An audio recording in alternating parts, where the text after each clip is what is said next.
السلام علیکم ناظرین، آج ہم ادب کہانیوں کے سلسلہ نمبر 5 میں آپ کے سامنے حاضر ہوئے ہیں۔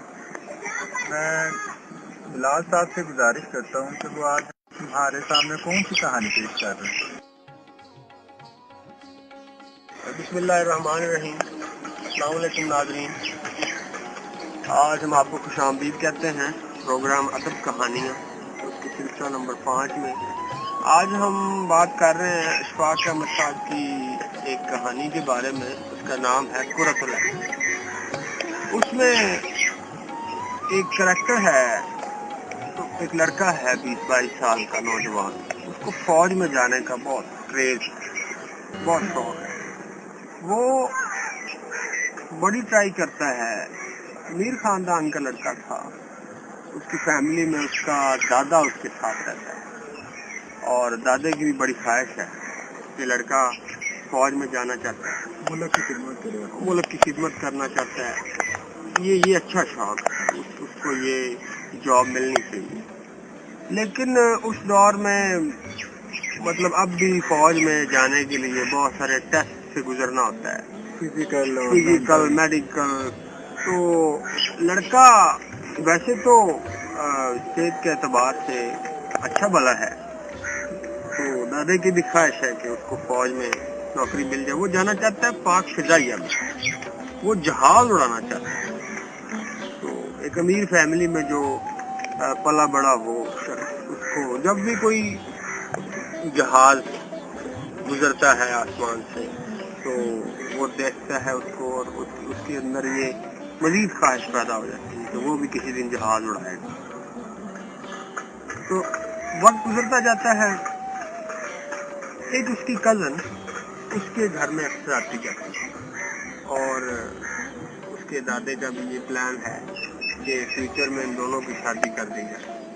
لڑکی بھی لڑکے کی ایک جنونی خواہش کی تائید کرتی ہے، وہ بھی یہی چاہتی ہے کہ لڑکے کو پاک فضائیہ میں جانے کا موقع مل جائے، خوابوں کی تعبیر ہو جائے۔ ہاں۔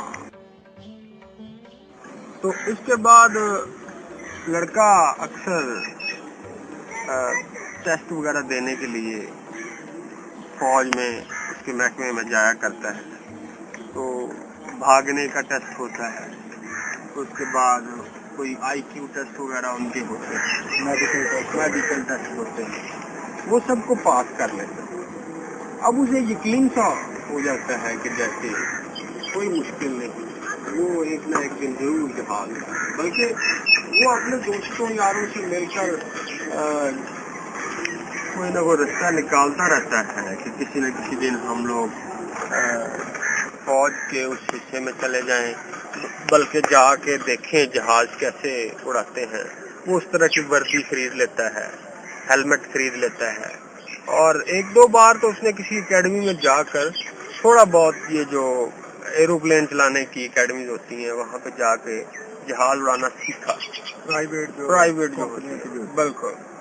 تو بہرحال ایک دن ایسا ہوا کہ وہ لڑکی اور وہ لڑکا دونوں سیر کرنے کے لیے کسی پرفضا مقام پہ گئے۔ تو وہاں پہ جا کے دور کوئی چیز پڑی ہوئی تھی، جیسے دور کوئی منظر تھا، تو لڑکے کو اتنی دور تک صحیح نظر نہیں آتا تھا، تو اس کی دوست نے اسے اشارہ کیا کہ جیسے لگتا ہے تمہاری دور کی نظر ٹھیک نہیں، تم اسے چیک کرواؤ۔ اسے ایک شک سا پیدا ہو جاتا ہے، حالانکہ اس سے پہلے اسے کبھی نہیں ایسا محسوس ہوا کہ اس کی دور کی نظر خراب ہے۔ بہرحال فوج میں ایک ٹیسٹ یہ بھی ہوتا ہے کہ اس شخص کی جس کو ہم فوج کے لیے رکھ رہے ہیں اس کی دور کی نظر بالکل ٹھیک ہونی چاہیے۔ ایسا ہی ہوا کہ جب وہ اس نظر کے ٹیسٹ سے گزرا تو انہوں نے جب چیک کیا تو اس سے دور کے حروف پڑے نہیں جا رہے تھے۔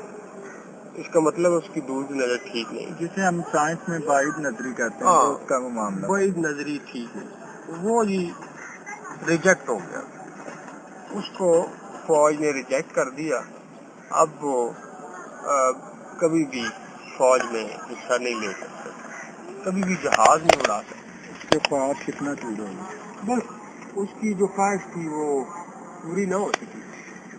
اس کے دادے کو بھی بہت افسوس ہوا، لڑکا اتنا ضروری تھا اپنی خواہش کے پیچھے کہ اور کوئی رستہ اسے ملا نہیں، اور اسے اس بات کا بہت دکھ ہوا، وہ گھر چھوڑ کے چلا گیا۔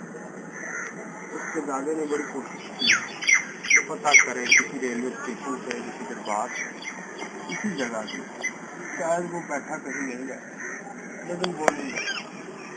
تقریباً کوئی 10-15 سال کا عرصہ گزر گیا، تو اس دوران اس کی کزن کی شادی ہو گئی، اس نے کسی اور لڑکے سے شادی کر لی۔ وہ اپنے میاں کے ساتھ دوبارہ اس لڑکے کے گھر میں ایک دن آئی اور آ کر اس کے دادے سے پوچھنا شروع ہوئی کہ انکل مجھے بتائیں وہ آیا کہ نہیں ہے ابھی تک واپس کرنے۔ اس کے دادے نے کہا کہ میں نے بڑی کوشش کی اس دنیا میں اسے تلاش کرنے کی، اب شاید وہ اگلی دنیا میں چلا گیا ہے، مجھے نہیں مل سکا وہ، لیکن ہماری کوشش جاری ہے کہ شاید ہمیں کبھی وہ مل جائے۔ لڑکی اس کی خواہش کو سوچتی ہے اور بڑی افسردہ ہوتی ہے کہ قدرت نے اس کے ساتھ کیسا کیا، اس کی خواہش پوری نہیں ہو سکتی۔ ایسا ہی ہوا، اس کا جو شوہر تھا اس لڑکی کا، وہ اس کو ایک دربار پہ لے کر گیا۔ وہاں پر وہ محض تفریح کے لیے گئے تھے، شاید وہاں کو میلہ سا لگا ہوا تھا۔ تو جب وہ وہاں پہنچے انہوں نے مختلف دکانوں کی سیر کی اور دربار کو دیکھا۔ دربار کی سیڑھیاں جب نیچے اتر رہے تھے تو وہاں پہ ایک ملنگ ٹائپ آدمی کوئی کنگن، کوئی انگوٹھیاں لگا کے نیچے زمین پہ بیٹھا ہوا، اس کے بڑے بڑے بال تھے، بڑی بڑی داڑھی تھی۔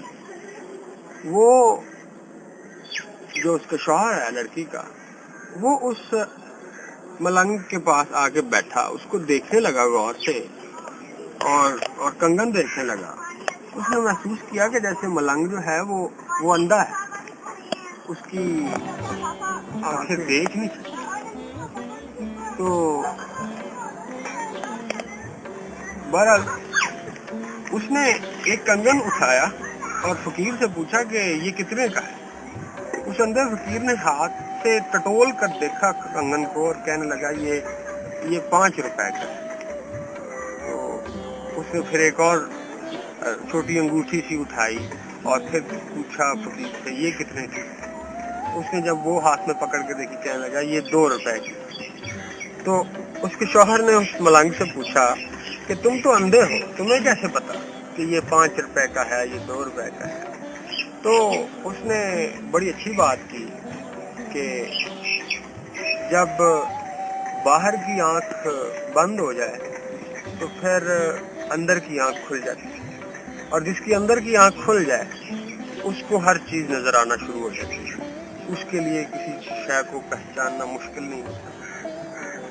وہ اپنی بیوی کو آواز دیتا ہے، وہ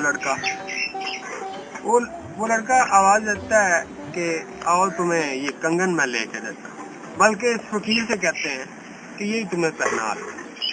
وہ لڑکی اس فقیر کو بڑے غور سے دیکھتی ہے تو اسے لگتا ہے جیسے یہ تو وہی لڑکا ہے، وہی اس کا کزن ہے جو فوج میں جانا چاہتا تھا، اور فوج والے کہتے تھے کہ اس کی نظر کمزور ہے اور ایک دن اس کی نظر ختم ہو جائے گی، یہ تو وہی اب اندھا ہو گیا ہے، یہاں فقیر بن کے بیٹھا ہے۔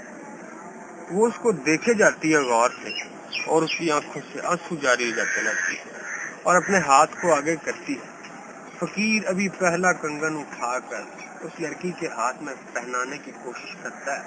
ابھی جب وہ فقیر اس لڑکی کے ہاتھ کو چھوتا ہے تو فقیر کو اچانک سے کچھ محسوس ہوا، کچھ ایسی فیلنگ آئی کہ وہ وہیں اپنے کنگن، اپنے انگوٹھیاں، سارا کچھ وہیں چھوڑ کے تو اٹھ کے ایک طرف کو دوڑ جاتا ہے، وہ بھاگ جاتا ہے۔ اس کا شوہر لڑکی کا پیچھے سے آواز دیتا ہے کہ او بھائی، او فقیر، او اپنا سامان تو اٹھاؤ یار، یہ کوئی لے جائے گا، تمہیں کیا ہوا، کہاں چل دی؟ وہ لڑکا اس فقیر کے پیچھے جانے کی کوشش کرتا ہے لیکن فقیر دوڑ جاتا ہے، نظروں سے اوجھل ہو جاتا ہے۔ یہاں پر سٹوری ختم ہے۔